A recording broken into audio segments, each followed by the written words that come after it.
너희는 두려워 말고 보라, 너희를 인도한 나를 보라. 너희는 지치지 말고 보라, 너희를 구원한 나를. 너희를 치던 적은 어디 있느냐, 너희를 억누르던 원수는 어디 있느냐.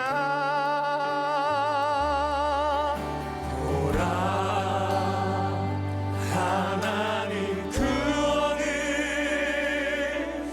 보라, 하나님 능력을 너희를 위해서 쌓으시는 주의 손을 보라.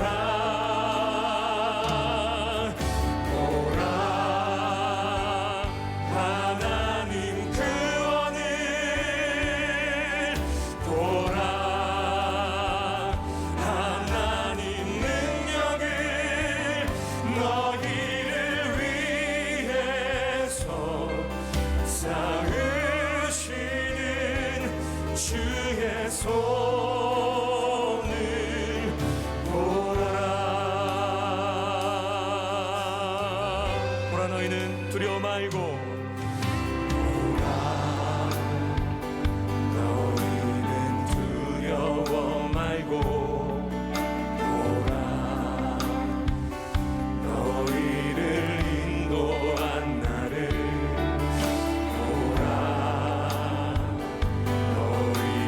지치지 말고 보라, 너희를 구원한 나를. 너희를 치던 적은 어디 있느냐, 너희를 억누르던 원수는 어디 있느냐.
너희를 치던 적은 어디 있느냐, 너희를 억누르던 원수는 어디 있느냐. 보라, 하나님 구원을 하나님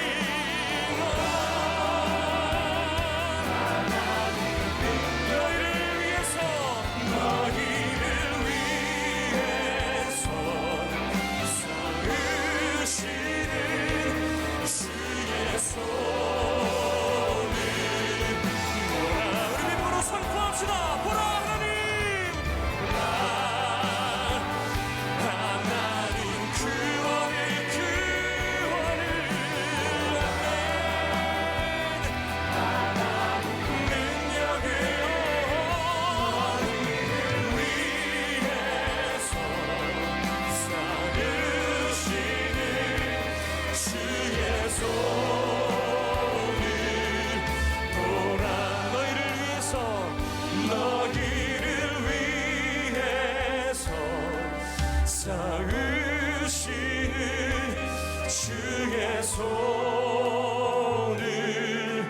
마지막으로 우리를 위해서 싸우시는, 우리를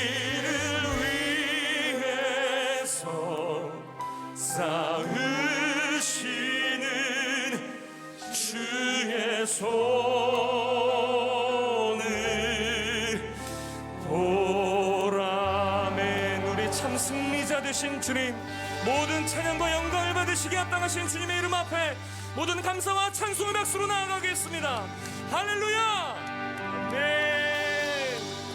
여러분, 일하는 사람도 하루 종일 나가서 먼지를 뒤집어 쓰고 일을 하다 보면 먼지가 묻게 되고 집에 오면은 샤워를 하고 잠자리에 드는 것처럼 영적인 일도 영적인 전쟁터에 나가서 영적인 일을 하루 종일 하고 돌아와서 그냥 잠자리에 자서는 안 되고 반드시 물리치는 기도, 영적으로 새로워지는 기도, 영적으로 무장하는 기도가 필요하다는 겁니다. 신방 하나도 신방 가기 전에 기도, 신방 하는 중에 기도, 신방 마치고 난 기도가 필요하더라는 겁니다. 이처럼 성도들은 하루하루를 지날 때에, 오늘을 맞이할 때에 어제 같은 오늘이겠지라고 생각하고 아무렇게나 하루를 생각하면 안 됩니다. 하루하루가 믿음의 성도들에게는 영적인 전쟁이기 때문에 하루를 시작하기 가장 이른 시간에 기도하고, 하루를 지내면서 기도하고, 하루를 마무리할 때도 반드시 기도로 그날을 정리하면서 마무리를 해야 영적으로 무너지지 않고 영적인 최상의 컨디션을 유지할 수 있는 겁니다. 무슨 일을 해도 기도로 준비하고, 기도하면서 그 일을 하고, 그 일 끝에는 기도로 반드시 마무리하는 것이 중요합니다. 그게 바로 성도의 영적 승리의 비결이라는 거죠. 이것은 꼭 하루를 시작할 때만 해당되는 것이 아니라 우리 인생에 있어서 하루하루 단위가 아니라 무슨 큰 일이라든지 작은 일이라든지 무슨 일을 시작할 때도 똑같습니다. 원리는 그 일을 시작하기 전에 충분히 기도하고, 그 일을 진행할 때 기도하고, 마치고 난 뒤에도 반드시 기도를 하면서 매듭을 지어야 한다는 거지요. 먼저 여러분, 무슨 일, 지금 준비하고 있는 일이 있으시죠? 진행하고 있는 일이 있으시죠? 마음속으로 계획하고 있는 일이 있으시죠? 그걸 계획만 하면 안 됩니다. 그 일을 시작하기 전에 충분한 시간을 가지고 여러분들 사전 기도를 해야 되는 겁니다. 무슨 일 시작하기 전에 충분한 기도의 시간을 가지는 사람은 실패할 확률이 거의 없습니다. 왜냐하면 기도를 충분히 하는 중에 그 일을 해야 될지 말아야 될지, 언제 해야 될지, 그 시간과 모든 것들을 기도 중에 하나님이 분별하게 하시기 때문에, 또 기도를 충분히 하다 보면 하나님이 이게 기뻐하시는 건지, 하나님이 이걸 기뻐하시지 않는 건지, 기뻐하시지 않는 거면 아무리 준비를 많이 해도 내려놓아야 되고, 하나님이 기뻐하시는 거라면 아무리 과정이 힘들어도 진행해 나가야 하는 거고, 사전기도에 충분한 한 달이 되든 6개월이 되든 그보다 더 긴 시간이 되든 일을 시작하기 전에 하나님께 충분히 묻는 기도가 필요한 겁니다. 그렇게 일을 시작하기 전에 하나님 앞에 긴 시간을 두고 기도하고 나면, 그게 정말 하나님이 원하시는 일이라면 하나님의 능력이 함께해서 시작할 수 있기 때문에, 나 혼자 시작하는 게 아닙니다. 기도를 하고 시작하는 일은 하나님의 능력과 함께 시작하는 겁니다. 그래서 성도는 무슨 일을 하든지 간에 시작하기 전에 충분한 양의 기도를 하고 시작해야 한다. 그래서 하루 단위로 다시 돌아와 본다면, 정말 지혜로운 사람은 새벽 예배를 하고 하루를 시작하는 사람, 새벽 예배를 습관적으로라도 몸이 자동으로 4시에 눈이 떠진다든지 4시 반에 떠져서 몸이 교회를 향하고 있다는 것, 그분 굉장히 정말 복된 선물을 하나님으로부터 받은 겁니다. 새벽 예배를 습관적으로 드리는 분 중에서 사회에서 성공하는 분들이 많다고 하잖아요. 왜냐하면 하루를 그냥 시작하지 않고 기도하고 시작했기 때문에 하루를 어떻게 살아야 할지, 오늘 결정할 것은 결정해야 될지 말아야 할지, 이게 주님이 기뻐하시는지 안 기뻐하시는지를 하루를 시작하기 전에 묻고 시작한 사람하고 그냥 무턱대고 시작한 사람하고 같을 수가 없는 거죠. 하루를 시작하는 시간에 기도하고 시작했으니 하나님이 함께 하실 거잖아요. 아니, 하나님의 능력이 함께 하시지 않습니까? 반드시 그 사람은 잘 될 수밖에 없고 자녀들이 잘 되는 이유도 거기에 있습니다. 물론 이건 새벽 예배에만 해당되는 게 아니에요. 일본의 의사인 사이쇼 히로시가 쓴 아주 유명한 베스트셀러죠. 아침형 인간이라는 책, 여러분 보신 분 많으실 텐데, 그 책에 보면 아주 특이하고 재밌는 이야기 하나가 나옵니다. 이 사이쇼 히로시가 아침형 인간을 연구하다 보니까 이런 특징이 있더래요. 이른 시간, 아침 이른 시간에 출근하는 차일수록 고급차가 많더라는 겁니다. 이른 시간에 나가는 차가 고급차가 많다. 즉 아침에 일찍 나가는 사람 중에 출세하고 성공한 사람이 많다는 뜻입니다. 아침부터 준비하고 자기 하루의 플랜을 세우고 하루를 시작하는 충분한 시간을 가지는 사람이 당연히 성공할 확률이 높겠죠.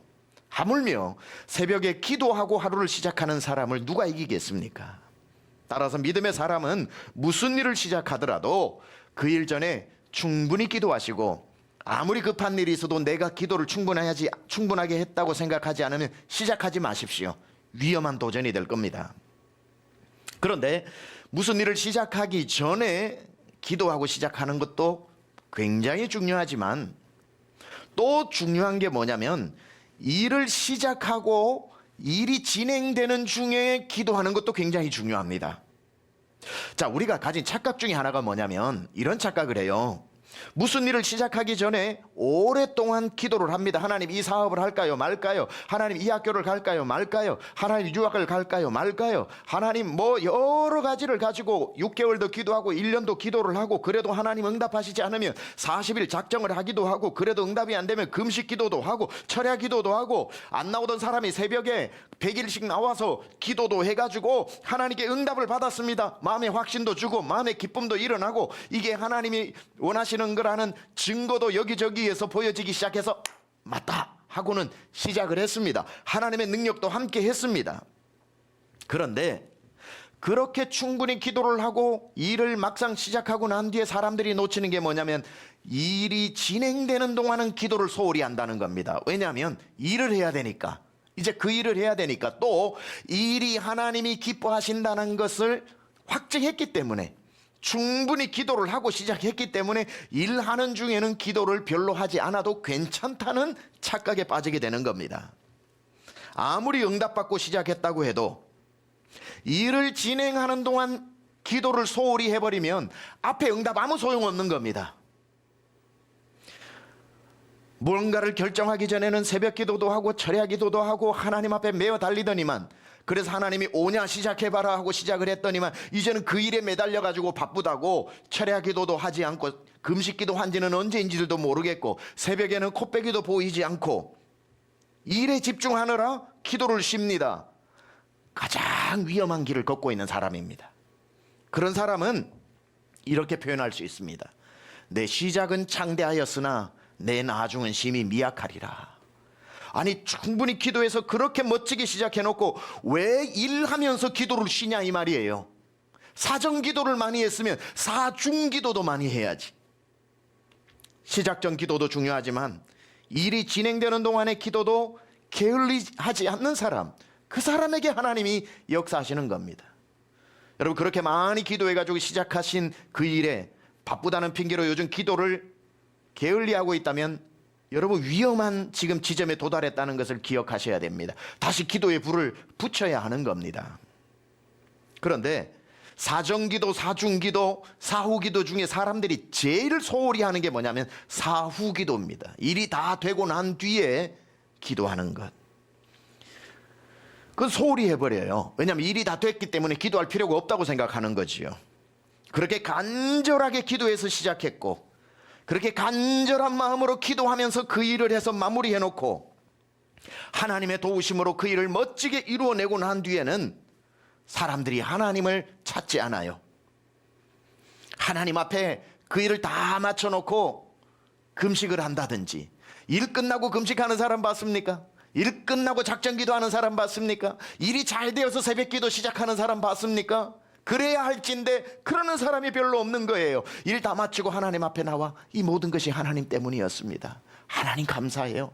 하나님이 여기까지 인도하시지 않았다면 난 여기 올 수 없었어요 라고 하나님 앞에 금식으로 나아가 감사를 표한다든지, 하나님 앞에 더 시간을 내어 작정해서 기도하면서 감사를 올린다든지 하는 사후 기도가 굉장히 찾아보기 힘들다는 겁니다. 그러나 하나님은 10명의 문둥병자를 고쳐놓고 가는 중에 낫게 하고 누가 돌아오나 기다리시잖아요.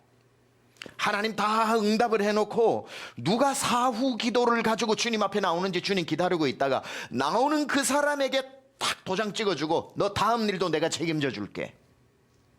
사정기도, 사중기도, 사후기도까지 하나님 앞에 끝까지 끝까지 모든 일의 기도로 시작하고 모든 일의 기도로 하고 모든 끝을 기도로 마무리하는 사람에게 다음 일을 시작할 때도 하나님이 어떻게 능력을 베풀지 않겠습니까? 여러분, 오늘 이 단순하지만 여러분에게 말씀드리는 이 기도의 비결을 반드시 몸에 새기시기 바랍니다. 그래서 저는 기도를 이렇게 정리해 봤습니다. 시작하기 전에 드리는 기도는 맡김의 기도이고, 일을 하면서 드리는 기도는 사귐의 기도이고, 일을 마친 후에 드리는 기도는 감사의 기도이다. 일 시작하기 전에 하나님한테 맡기는 기도, 일을 하면서 늘 일하는 중에도 주님 하면서 주님을 찾으면서 기도하는 사람은 사귐의 기도를 하는 것이고, 일을 다 마치고 난 뒤에 주님 앞에 나와 드리는 기도는 감사의 기도. 여러분, 이 기도가 여러분 삶에 빠지지 않기를 축복합니다. 이런 일을 했던 사람이 누구냐면 바로 느헤미야, 오늘 본문의 주인공인 느헤미야였습니다. 느헤미야의 이야기를 잠시 오늘 본문의 이야기를 살펴보겠습니다. 느헤미야는 포로로 잡혀간 이스라엘 포로입니다. BC 445년 페르시아, 바벨론이 페르시아에게 망하고 메데바사에 망하고 그 다음에 페르시아 제국 수상궁에 있었던 사람입니다. 느헤미야는 포로였던 느헤미야였지만 애국심이 남달라서 자기들이 떠나온 조국의 성전이 어떻게 됐는지, 성벽이 어떻게 됐는지, 예루살렘이 얼마나 황폐화되었는지를 늘 염려하던 사람이었습니다. 그러던 중에 고국을 다녀온 동포가 있다는 말을 듣고 찾아가서 물어보니 고향 사정이 어떻습니까? 하고 물어보니까 예루살렘은 불타버리고 성문은 다 불타버리고 성벽은 무너졌더라는 이야기를 하고, 성벽보다도 느헤미야의 마음이 더 무너져서 통곡을 하면서 기도를 하게 됩니다. 느헤미야는 퍼질고 앉아 수일을 울었다 그럽니다. 그러고는 하나님 앞에 금식을 하면서 기도를 합니다. 하나님이여, 내게 은혜를 베푸소서. 하나님, 내가 비록 포로로 왔지만 내게 은혜를 베풀어 우리 고향으로 돌아가 그 무너진 성벽을 재건하고 다시 예루살렘을 옛적같이 만들 수 있도록, 이 지푸라기와 같은 보잘것없는 저지만 하나님 은혜를 베풀어 나를 사용해달라고 하나님 앞에 눈물의 기도를 충분한 시간 드립니다. 눈물의 기도는 하나님의 마음을 감동시키지요. 느헤미야가 뭐라고 그 한 사람이 고향을 그리워하며 무너진 하나님의 자존심을 일으켜달라고 하는 기도에 그 수일을 금식하면서 우는 느헤미야를 보고 하나님이 어떻게 외면하겠습니까?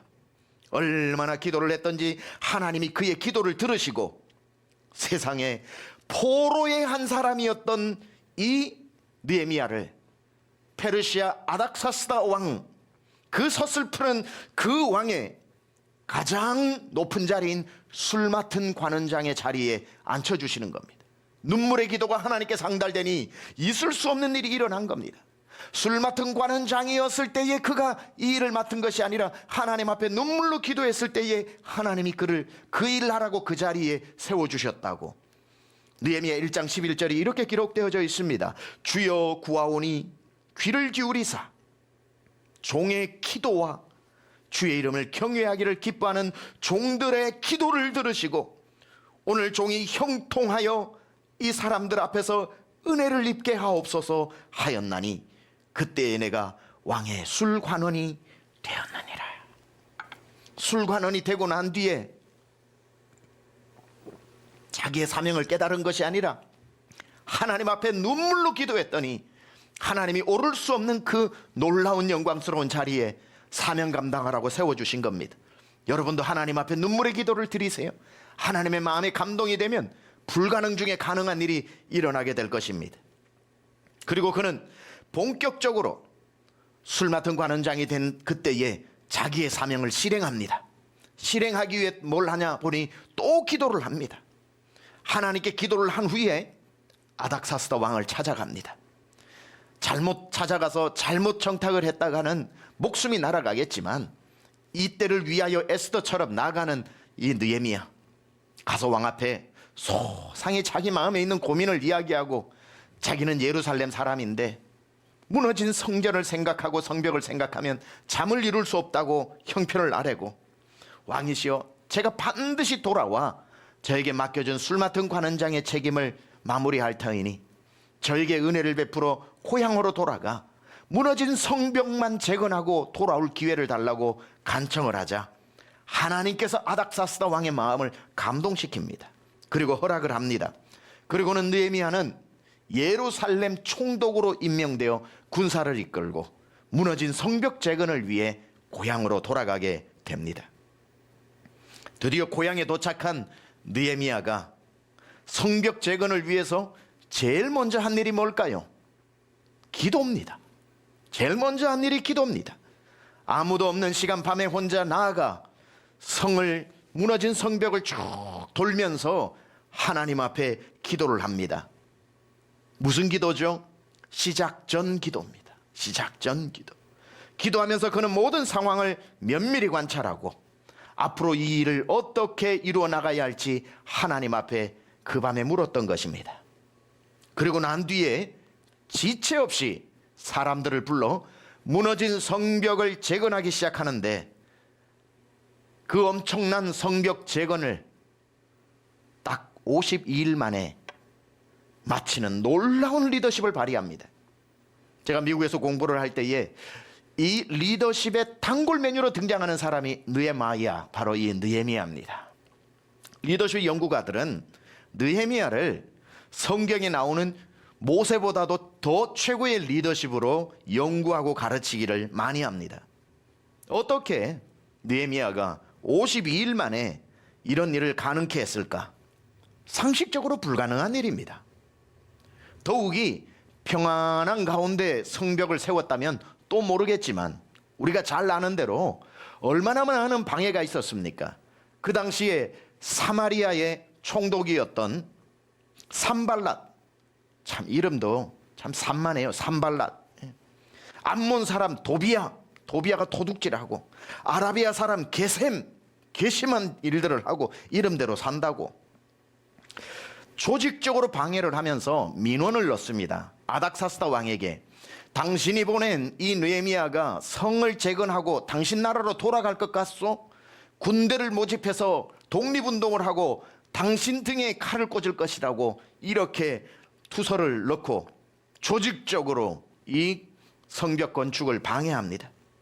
그리고 예루살렘에서 포로로 다 잡혀갔던 사람이 군인이 되어 성벽 재건을 위해 다시 돌아오니 포로로 잡혀갔다 온 유대인과 남겨진 유대인 사이에 갈등을 조장시켜가지고 이제 너희가 이 성을 지금까지 지키고 있었는데 외국 갔다 온 굴러 들어온 돌들이 이 성벽을 재건하고 나면 너희들을 다 쫓아낼 것이라 하고 위협을 줘서 민족 간의 분열을 일으키기 시작을 하고 갈등 관계를 부추기기도 하고, 그리고 성벽 재건은 자기가 왕이 되기 위한 느헤미야의 궁전을 짓는 것이라고 오해하게 만들어 느헤미야의 진심을 호도하기도 하고, 이런 수많은 방해 속에서 느헤미야는 꿋꿋하게 성벽을 건축해서 52일 만에 완공을 했다는 겁니다. 어떻게 이런 일이 가능했을까요? 방해가 없었다면 모르겠지만 어떻게 일이 가능했을까? 여기에 이제 답이 나옵니다. 그는 모든 군사를 다 성벽을 재건하는 일만 하게 하지 않고 그들을 절반으로 나누어 절반은 성벽을 재건하게 하고 절반은 성을 지키는 병사로 세워서 균형 있게 그 일을 맡겼다는 겁니다. 일하는 사람이 방해받지 않고 편안하게 일할 수 있도록 나머지 절반이 칼을 차고 방해꾼을 제거하는 군인이 되어 밤낮 없이 24시간 그 성벽을 둘러 배치되어져서 전문가들이 성벽을 쌓는 동안 그들이 뜬 눈으로 그 성을 지켜준 겁니다. 그 둘의 정확한 팀워크 때문에 52일 만에 성벽이 재건되어지는 마지막 문짝을 다는 기염을 토해내게 된 거지요. 다시 말해 52일 만에 어떻게 성벽이 지어졌는가? 성을 쌓는 자와 성벽을 지키는 자가 함께 했다는 겁니다. 무슨 일을 해도 여러분, 그 일을 직접 담당하는 성을 쌓는 자가 있고 성을 잘 쌓을 수 있도록 보호해 주는 자가 있어야 하는 겁니다. 공사의 과정을 성경에 나오는 대로 잠시 한번 어떻게 팀을 나눠 가지고 어떻게 공사를 했고 어떻게 무장을 했는지 한번 잠시 보겠습니다. 16절 같이 한번 읽어봅니다. 시작. 그때로부터 내 수하 사람들의 절반은 일하고 절반은 갑옷을 입고 창과 방패와 활을 가졌고 민장은 유다 온 족속의 뒤에 있었으며, 여기에 보면 일하는 사람과 갑옷을 입고 지키는 사람이 둘로 나뉘어져 있습니다. 절반은 일을 하고 절반은 갑옷을 입고 창과 방패와 활을 가지고 건축을 했다고 말하고 있죠. 그뿐 아닙니다. 한 사람 한 사람 개인들도, 쌓는 자도 지키는 자도 한 손으로 일을 하고 한 손으로는 칼을 쥐게 했습니다. 17절. 성을 건축하는 자와 짐을 나르는 자는 다 각각 한 손으로 일을 하며 한 손에는 병기를 잡았는데, 그리고 손에 칼만 잡은 것이 아니라 허리에 칼을 차고 건축을 했다고 합니다. 18절. 건축하는 자는 각각 허리에 칼을 차고 건축하며 나팔 부는 자는 내 곁에 서섰느니라. 그러니 지키는 자는 손에 칼을 들고 성을 쌓는 자는 허리에 칼을 차고, 다 예외 없이 모든 사람이 무장하고 성벽을 세웠다는 겁니다. 그리고 느헤미야 옆에 모든 사람이 들을 만한 나팔 부는 자가 서 있었다고 합니다. 언제든지 어디에서든지 적군이 쳐들어오면 느헤미야가 명하여 나팔을 불어라 하면 후 하고 불면 나팔 소리가 들리는 곳에 사람들이 다 모여 칼을 빼고 싸워 그 방해꾼들을 물리치는 것입니다. 이것이 리더가 부는 기도의 나팔 소리입니다. 19절에서 20절이지요. 내가 귀족들과 민장들과 남은 백성에게 이르기를, 이 공사는 크고 넓으므로 우리가 성에서 떨어져 거리가 먼즉 너희는 어디서든지 나팔 소리를 듣거든 그리로 모여서 우리에게로 나오라. 우리 하나님이 우리를 위하여 싸우시리라 하였느니라.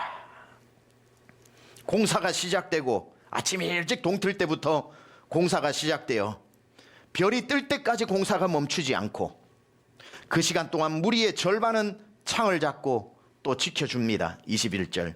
우리가 이같이 공사하는데 무리의 절반은 동틀 때부터 별이 나기까지 창을 잡았으며, 벽돌을 쌓는 사람만 아침부터 저녁까지가 아니라 칼을 들고 지키는 사람도 아침부터 저녁까지 지켜주었다는 겁니다. 공사가 진행되는 하루 종일 창을 들고 지켰는데 그뿐 아닙니다.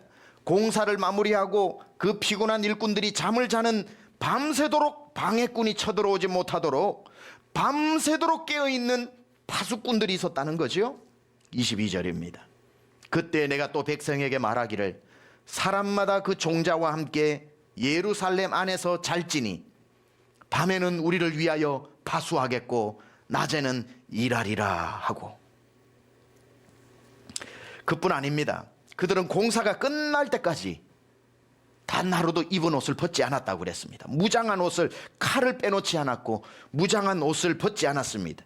물을 기르러 가는 일상에서도 방심하지 않고 항상 병기로 무장하고 한순간도 방심하지 않았던 것. 23절입니다. 같이 읽습니다. 시작.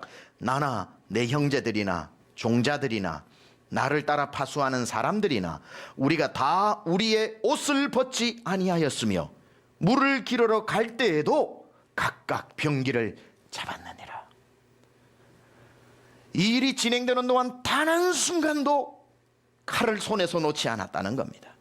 이 엄청난 역사가 어떻게 52일 만에 이루어지게 되었는지 우리가 알 수 있는 대목입니다. 이토록 무장하고 이토록 깨어있고 이토록 밤이나 낮이나 파수꾼을 세우고 물 기르러 가는 사소한 일 하나에서도 방심하거나 흐트러짐 없이 무장하고 있었으니 아무리 방해꾼이 많은들 이들을 이길 수가 있었겠습니까? 하나님이 그 모습을 보고 지키셨다고 했는데, 하나님이 우리와 싸우시리라고 했는데, 저는 이 느헤미야의 성벽 건축을 보면서 우리 교회의 성전 건축의 모습을 보게 된 겁니다. 성에 벽돌을 쌓는 자와 지키는 자가 있었다고 했던 것처럼 우리 교회 건축은 전문가들이 할 겁니다. 우리가 할 수 있는 게 하나도 없습니다. 전기 선줄 하나도 깔 수 있는 능력이 체계도 없습니다. 건축은 절대로 전문가들이 그들의 기술로 지어야 하지만 성전은 전문가의 기술 가지고만 되지는 않습니다. 그들을 방해하는 많은 세력들이 있을 것이고 성전이 세워지는 것을 마귀가 가만히 있을 리가 없죠. 수많은 방해, 여기저기에서 들어가는 민원과 진정서, 이스라엘 백성들끼리 내부 분열이 있었던 것처럼 의견의 불일치, 성전이 지어져 가는 동안 우리 교회에 많은 걸림돌들이 산재해 있을 겁니다. 기술자들의 기술로만 세워지는 게 아니라는 겁니다. 그 일이 가능해지기 위해서는 절반의 사람들이 칼을 차고 영적인 공격을 지켜낸 것처럼 기도의 파수꾼들이 있어야 된다는 거죠. 기도의 칼을 차고 기도의 칼을 허리에 차고 계속해서 벽돌을 올리는 사람들이 방해받지 않도록 기도해주는 기도의 용사들이 함께해야 성전은 세워질 수 있다는 겁니다. 그래서 기술자들이 차질 없이 공사를 진행하도록 전 성도 깨어 허리와 손에 기도의 칼과 활을 차고 낮에도 성을 지키고 밤에도 성을 지키고 밤낮 없이 지키는 영적 파수꾼이 되어야 한다는 겁니다. 그래서 오늘 제목도 기도로 성을 지키라 라는 제목을 정한 겁니다. 우리 교회 성전 건축은 시공회사가 설계도대로 지으면 뚝딱 나오는 게 아니라는 걸 알아야 됩니다.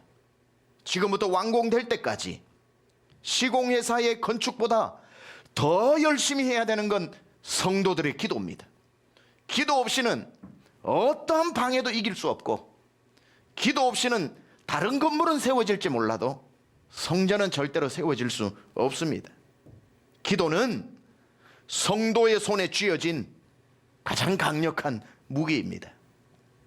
회심의 변질이라고 하는 책을 쓴 알렌 클라이더가 초대교회에게 길을 묻다라는 책에서 초대교회 성도들의 기도에 대해서 이렇게 기술을 했습니다. 초대교회 성도들은 기도를 할 때 시편에 나오는 기도의 모양처럼 너희 손을 들고 성소를 향하여 기도하라고 했기 때문에 초대교회 성도들도 항상 기도하는 자세가 손을 들고 성소를 향해 얼굴을 하늘을 들고 기도하는 자세였습니다. 그들이 두 손을 들고 기도를 할 때 알렌 클라이더는 초대교회 사람들의 기도를 이렇게 표현했습니다. 그리스도인들은 기도하기 위해 손을 들지만 무기를 들지 않았습니다.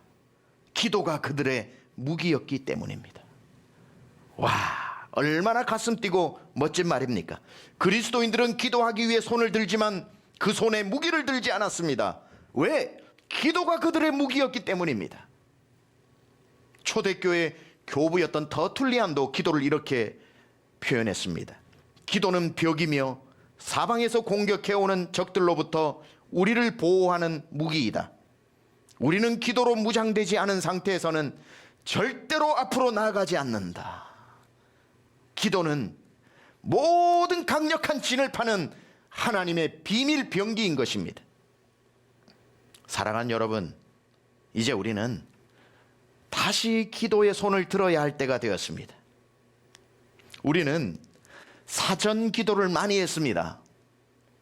건축을 앞두고 장장 10년이라고 하는 시간 동안 장장 104만 8천 시간이라고 하는 사전 기도를 드린 어마어마한 교회입니다. 시작하기 전에 기도. 이제 그 시작하는 기도 때문에 우리가 시작할 수 있었고, 이제는 사전 기도가 아니라 사중 기도에 돌입했습니다. 일이 진행되고 있기 때문에 강남 성전 건물이 거의 다 허물어져 가고 있습니다. 우리는 사전 기도가 아니라 이제는 본격적인 사중 기도, 일이 진행되는 동안에 하는 기도를 해야 합니다. 우리가 해놓았던 100만 시간에 우리가 여전히 기대어 있어서는 안 된다는 겁니다. 그것은 시작하기 전에 드렸던 기도로서 하나님 성전 건축해야 합니까? 에서부터 할 수 있는 능력을 달라는 데서부터 하나님 모든 시작할 수 있는 지점까지 하나님께서 역사해달라고 기도를 했고, 그것 때문에 정말 건축이 시작되었습니다. 10년의 기도가 하나님 응답하시고 열매를 맺은 겁니다. 100만 시간의 기도의 위력을 저는 실시간으로 느끼고 있어요. 그와 더불어 세움 부흥회도 하고 살리는 새벽 무릎 부흥회도 하고 수많은 기도의 시간을 우리는 성전 건축 시작 전에 했습니다. 그것 때문에 하나님은 그 사전 기도 때문에 이토록 아름다운 왕십리 비전 센터도 허락해 주셨고, 계속 교회는 성장하고 부흥하게 하고, 코로나 중에도 하나님께서 우리의 재정들을 계속 차고 넘치게 해 주셨고, 100만 시간 기도를 10년 동안 사전 기도로 쌓았기 때문에 이런 놀라운, 정말 말도 안 되는 기적을 너무나도 순적하고 순조롭게 진행되는 것 우리 보고 있지 않습니까? 이러니 어떻게 우리가 기도를 안 할 수가 있겠습니까? 그리고 드디어 그 기도의 양이 차서 우리는 강남 성전에 이제 저 예배당 건물들이 허물어지고 본격적인 건축이 시작되고 있습니다. 이제는 100만 시간 기도 운동을 곰국 우려 먹듯이 우려 먹을 수 있는 게 아니라 사전 기도가 아닌 사중 기도로 다시 기도의 금자탑을 쌓아 나가야 합니다. 100만 시간에 기대어 오늘 마땅히 해야 될 기도를 소홀히 하면 절대로 건축 못합니다. 내 시작은 창대하였으나 내 중심은, 내 중간에는 심히 연약해 버릴지도 모르는 일입니다. 성벽을 세우는 느헤미야 군대처럼 우리가 성전을 짓는 동안 잘 지을 수 있도록 모든 성도 기도에 무장을 하고, 허리에 칼을 차고 손에 칼을 차고 활과 병기를 들고 성도들이 앞으로 물 한 그릇을 들어가더라도 기도하는 마음으로 성전 건축을 위해 파수꾼 기도를 해야 하는 겁니다. 이 얘기를 좀 나누고 설교를 마치겠습니다. 한 2주 전에 조미화라는 조선족 성도님이 교회를 찾아왔습니다. 자세한 내용은 나중에 설명을, 또 더 인포메이션이 다 가지고 있습니다만은 일일이 공개해도 되는지 안 해도 되는지를 몰라 공개할 수 있는 부분 정도만 가지고 일단 설명드리고 나중에 보고의 밤 때 더 자세히 한번 영상과 함께 보여드리려고 합니다. 조미화 성도님이 조선족 분이신데 성전 건축 헌금을 가지고 왔는데 그 사연이 정말 놀랍습니다. 중국 청도 지역에서 성도가 건축 헌금을 한국에 계신 이분에게 강남중앙침례교회 갖다 주라고 보내온 겁니다. 사연이 이래요. 그곳에 조선족 분들이 10명, 12명 정도가 모여서 가정에서 예배를 드리는 가정교회입니다. 핍박이 얼마나 심한지 선교사님들도 추방이 되시고 설교해 줄 목사님도 없어서 그 10몇 명의 성도님들이 예배를 드려야 되는데 예배를 드릴 수 없고 핍박 중에 인터넷이 또 다 끊어지고 해서 어떻게 예배를 드릴 수가 없었다는 거예요. 얼마나 안타까운 소식입니까? 그러던 와중에 우리 여기 조미화 성도님께서 우리 교회 설교 이 예배를 직접 녹화해서 보내주면 예배 시간에 우리 교회 예배를 틀어가지고 함께 찬양하고 함께 설교를 들으면서 10몇 명이 신앙생활을 하고 있다는 거예요. 10몇 명이 우리 교회 예배를 함께 드리면서, 목사님도 없고 이 유아무개, 나중에 실명을 밝힐 수 있으면 밝히겠습니다. 우아무개 성도님, 집사님이, 그 여집사님이 남편 없이 아이를 키우는 분이 그 예배를 인도하고 있는 거예요. 우리 예배를 드리면서 함께 울고 말씀 들으면서 함께 아멘하고 그렇게 은혜를 받는 중에 우리 교회 성전 건축하는 걸 들은 겁니다. 중국 동포들, 정말 어렵게 살고 있는 그 조선족, 그 예배에 목사님도 없는 그 방 안에서 예배 드리는 분들이 우리 교회 예배를 드리다가 우리도 저 건축에 동참하자, 우리도 이렇게 은혜 받는데 우리도 한번 동참하자 하면서 모일 때마다 건축 위해서 기도해 준답니다. 기도하는 사람이 이렇게 많은 거예요. 모일 때마다 기도를 하면서 강남중앙침례교회 성전 건축하는데 건축원금 모으자고 모아서 이 조미화 성도님 통해서 들고 온 돈이 1,000만 원에 1,000만 원.